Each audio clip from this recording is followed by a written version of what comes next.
জ্বলছে আগুন, ভয়াবহ আগুনে এখনো পর্যন্ত একজনের মৃত্যুর খবর পাওয়া যাচ্ছে। আন্দুলে এই অ্যাপার্টমেন্টে দাউ দাউ করে আগুন, ফ্ল্যাটে সিলিন্ডার লিক করে আগুন বলে প্রাথমিকভাবে অনুমান। আন্দুলে আবাসনের এই অ্যাপার্টমেন্টে 3 তলায় আগুন লাগে, কিন্তু তারপরে তো দেখা যাচ্ছে বিভিন্ন ফ্লোরেই আগুন। আর দেখুন পড়শিদের মধ্যে কি রিয়াকশন দেখুন।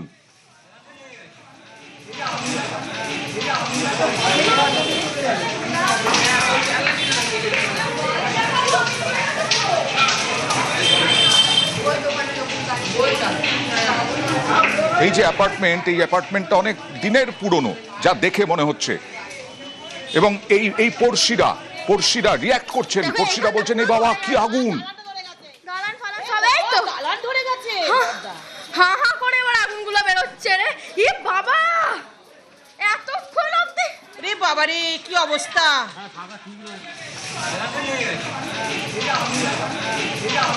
খুব স্বাভাবিক, তারা হতবাক, তারাও শিউরে উঠছেন দেখে যে এই অ্যাপার্টমেন্টের সবার সঙ্গে তো পরিচিত, সবার সঙ্গে পরিচিতি আছে, সবার সঙ্গে কথা হয় প্রতিদিন, আর সেই অ্যাপার্টমেন্টের এই ফ্লোরে এই রকম আগুন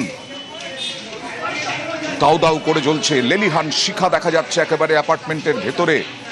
পাশের অ্যাপার্টমেন্টে ধোঁয়া গল গল করে বেরোচ্ছে। পাশের অ্যাপার্টমেন্টেও কি ক্ষতি হয়েছে?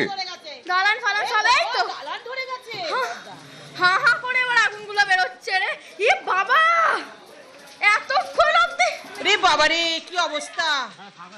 মানে অনেকক্ষণ ধরে আগুনটা জ্বলছে আর তাই রিয়াকশন দিচ্ছেন। এতক্ষণ ধরে আগুন, তার মানে ভেতরে যারা লোক আছেন তাদের কি পরিস্থিতি।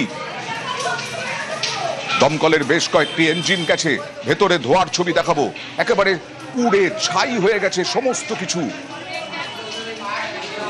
পুরনো দিনের অ্যাপার্টমেন্ট দেখেই বোঝা যাচ্ছে বেশ কয়েক বছর আগে তৈরি হয়েছে, যার ফলে প্ল্যান সেভাবে নেই। খুব স্বাভাবিক দেখা যাচ্ছে, কোনো বেরোনোর কোনো জরুরি গেটও নেই। একটাই নিশ্চয়ই গেট যা জানা যাচ্ছে এখনো পর্যন্ত বেরোনোর। আর এই ধরনের পুরনো অ্যাপার্টমেন্টে সেই গেট, সেই যে গেট দিয়ে, যে দরজা দিয়ে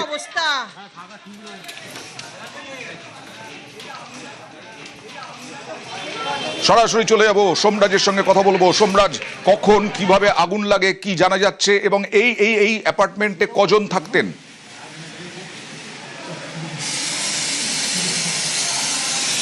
দেখো, তুমি দেখতে পাচ্ছ এই মুহূর্তে দমকল কাজ করছে। মূলত ধোঁয়া চারিদিকে ঢেকে গেছে এই আবাসনের, এবং এই আবাসনের যে আগুন লাগে তুমি দেখতে পাচ্ছ, আমরা সেই ফ্ল্যাটেই আছি, সেই এতেই আছি, মানে সেই ফ্ল্যাটেই আছি যেখানে ঠিক আগুনটি লেগেছে। তুমি দেখতে পাচ্ছ কার্যত যৌতুগৃহ হয়ে গেছে, গোটা ফ্ল্যাটটি যৌতুগৃহ হয়ে গেছে। দমকল এখনো পর্যন্ত কাজ করছে, কারণ প্রচুর ধোঁয়া, প্রচুর স্মোক, এবং এই মুহূর্তে গোটা ফ্ল্যাট খালি করে দেওয়া হয়েছে। তুমি দেখতে পাচ্ছ দমকল এখন ধোঁয়া আবার নেভানোর কাজ করছে, এবং গোটা ফ্ল্যাটে তুমি উপরে দেখতে পাচ্ছ ফল সিলিং করা ছিল, সেই ফল সিলিং এর কি অবস্থা তুমি দেখতে পাচ্ছ এই মুহূর্তে, যে গোটা হাউজিং কিন্তু, গোটা ফ্ল্যাট কিন্তু যৌতুগৃহে পরিণত হয়েছে। এবং দমকল এখনো পর্যন্ত কাজ করছে এই ফ্ল্যাটে, কারণ যে আগুনের যে উৎপত্তি স্থল, অর্থাৎ যেখানে যেখানে স্মোক রয়েছে সেগুলি ডিটেক্ট করে সেই নেভানোর কাজ এখন দমকল করছে। প্রায় 1 ঘন্টা হতে চললো দমকলের তরফে জরুরি ভিত্তিতে কাজ করা হচ্ছে এই অ্যাপার্টমেন্টে, বিশেষ করে এই অ্যাপার্টমেন্টের এই ফ্লোরে যেখানে আগুন লেগেছে, এইটা জানতে চাইবো সোমরাজ। একদমই, দেখো যেখানে আমরা এই মুহূর্তে দাঁড়িয়ে রয়েছি এই ফ্ল্যাটেই কিন্তু আগুনটা লেগেছে, এবং তুমি দেখতে পাচ্ছ ঠিক যেখানে আগুনটা লেগেছে, আমি আমার চিত্র সাংবাদিক সুমন বোসকে বলবো ছবিটি দেখাতে, যেখানে ঠিক আগুনের উৎপত্তি স্থল সেখানে দমকল কর্মীরা এই মুহূর্তে পৌঁছে গিয়েছেন, এবং দেখতে পাচ্ছ সেইখানেই দমকল কর্মীরা এই মুহূর্তে পৌঁছে গিয়েছে এবং কাজ করছে। কিন্তু কারণ এইখান থেকেই অন্যান্য হাউজিংয়ে, যাতে অন্যান্য ফ্ল্যাটে যাতে আগুন না লেগে যায়, সেই কারণেই কিন্তু এই স্মোক ডিটেকশনের কাজ চলছে এখন। তুমি দেখতে পাচ্ছ দমকল কিভাবে কাজ করে যাচ্ছে, কারণ প্রচুর দাহ্য পদার্থ, প্রচুর কাগজ রয়েছে, এই যে দেখতে পাচ্ছ সব বের করে। আপনি কি এই হাউজিংয়ে, আপনি কি এখানে থাকতেন? হ্যাঁ, আমি বড় জামাই। কি কখন আগুনটা লেগেছিল? ওনার শাশুড়ির কি অবস্থা? উনি তো বড় জামাই, শাশুড়ির কি অবস্থা? যিনি মারা গেলেন, ওনার শাশুড়ি, আপনার কে মারা গেছেন? কে? আমার শাশুড়ি। আপনার শাশুড়ি মারা গেছেন, তিনি একমাত্র তখন হাউজিং ছিলেন, বাকিরা কোথায় ছিলেন? বাকিরা তো সব কাজে বেরিয়েছে। আচ্ছা, এই ফ্ল্যাটটা কতদিনে? সাল দেখলেই বোঝা যাবে, আমাদের সাল। আপনার এখানে কত বছর ধরে থাকেন? 10 বছরের উপরে হয়ে গেছে। 10 বছরের উপরে হয়ে গেছে। তা আগুনটা লাগলো কেন? কেন আপনারা কি বুঝতে পারছেন? আপনাদেরকে কি জানিয়েছে? আমি ওটা বলতে পারবো না, আমি এসে দেখি আগুন জ্বলছে। কি থেকে হয়েছে কি বলতে না পারবো না। সত্যি মানসিক অবস্থাও তো এখন খুব খারাপ, কিন্তু আমি বাড়িতে বলছি প্রচুর যে দাহ্য এখানে পদার্থ ছিল? কতজন থাকতেন, না, না, এই ফ্ল্যাটে কতজন থাকতেন? আপনার নাম? শঙ্কর হেলা। কি মানে কিছু কি পেলেন? কিছু কি ফ্ল্যাট থেকে কিছু পেলেন আপনারা? পাওয়া যায় না। দেখতেই পাচ্ছ অয়নদা কি অবস্থা এই মুহূর্তে, ফ্ল্যাট পুরো যতুগৃহ হয়ে গেছে। দাদা উনি কোন ঘরে ছিলেন দাদা? আচ্ছা যিনি মারা গেছেন তিনি কিন্তু যে ঘরে ছিলেন সেই ঘরেই কিন্তু মূলত দমকল কর্মীরা কাজ করছে। তুমি দেখতে পাচ্ছ এই মুহূর্তে দমকল কর্মীরা এখন সেই স্মোকগুলি ডিটেক্ট করছে, অর্থাৎ যেখানে যেখানে ধোঁয়া রয়েছে সেই ধোঁয়াগুলি ডিটেক্ট করে, বা কোথাও কোনো পকেট ফায়ার রয়েছে নাকি সেই পকেট ফায়ারগুলি দেখার চেষ্টা করছে দমকল বাহিনী, যাতে পাশের যে ফ্ল্যাটগুলি রয়েছে এই হাউজিংয়ে সেই ফ্ল্যাটে যাতে আগুন না ছড়িয়ে পড়ে সেটাই এখন চেষ্টা করছেন। এবং যখন এই আগুনটি লাগে তখন কিন্তু কোদাল নিয়ে আসেন দমকল কর্মীরা, নিয়ে এসে কিন্তু এই ফ্ল্যাটের ভেতরে ঢোকার চেষ্টা করেন। এবং তুমি দেখতে পাচ্ছ যে প্রচুর ধোঁয়ায় ঢেকে গেছে এই মুহূর্তে এই ফ্ল্যাটটি, যে ফ্ল্যাটে আগুন লেগেছে।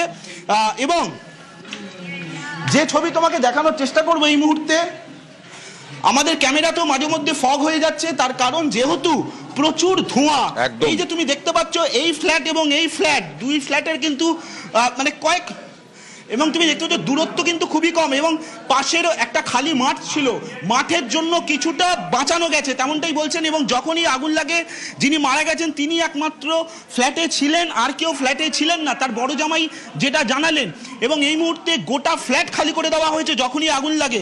আর তোমাকে দেখাবো যে এত পুরনো ফ্ল্যাট আয়নদা, যে এই ফ্ল্যাটের যে সিঁড়ি, অর্থাৎ যেটা হচ্ছে ইমার্জেন্সি সিঁড়ি, সেই সিঁড়ির তুমি অবস্থা দেখতে পাচ্ছ যে কত পুরনো ফ্ল্যাট সেটা দেখলেই বোঝা যাচ্ছে। এবং গোটা ফ্ল্যাট এই মুহূর্তে, এবং এই পাইপ ছিল অগ্নি সুরক্ষার যে পাইপ, সেই পাইপ কিন্তু ইনস্টল করা ছিল এখানে।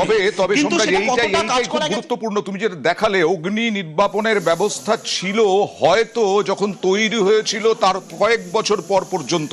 আমি প্রথম থেকেই বলছিলাম যে এই অ্যাপার্টমেন্টটা যথেষ্ট পুরনো দেখেই মনে হচ্ছে, কিন্তু এই অগ্নি নির্বাপন ব্যবস্থাটা বোধহয় চালু ছিল না, তাই তো?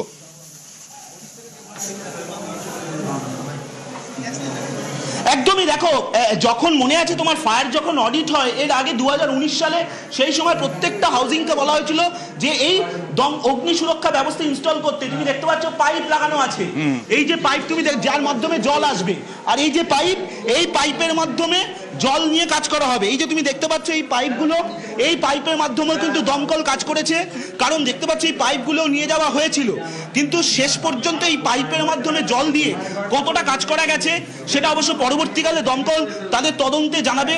কিন্তু এখনো তোমাকে দেখাচ্ছি যে গোটা ফ্ল্যাটের অবস্থা তুমি দেখতে পাচ্ছ কালো হয়ে গেছে, অর্থাৎ আগুনের তীব্রতা কতটা ছিল, যেটা আমি বারবারই বোঝানোর চেষ্টা করছি যে আগুনের তীব্রতা কতটা ছিল। এবং তোমাকে দেখাবো এই মুহূর্তে দমকল কিন্তু এখনো কাজ করে যাচ্ছে, একদমই। দেখো এখনো গল গল করে ধোঁয়া বেরোচ্ছে, এবং সেই জন্য আমাদের ক্যামেরাতেও মাঝে মধ্যে ফগ হয়ে যাচ্ছে, তার কারণ এতটাই ধোঁয়া। তার মানে আগুন যেভাবে যখন লেগেছিল তখন তার তীব্রতাটা কতটা ছিল। এবং তুমি দেখতে পাচ্ছ এই যে ফল সিলিং গুলো রয়েছে খুব বিপজ্জনক ভাবে রয়েছে, আমাদেরও সাবধান করছে, তার কারণ এই ফল সিলিং গুলো যে কোনো মুহূর্তে ভেঙে পড়তে পারে। এই যে তুমি ফল সিলিং গুলো দেখছো যেগুলো করা ছিল 10 বছর ধরে তারা ছিলেন, তুমি দেখতে পাচ্ছ কি অবস্থা। যে ঘরে প্রথম আগুনটি লাগে সেটা হচ্ছে ঠিক আমার ডান দিকে, তুমি দেখতে পাচ্ছ যেখানে এখন দমকল কর্মীরা কাজ করার চেষ্টা করছেন, এই ঘরে প্রথম আগুন লাগে।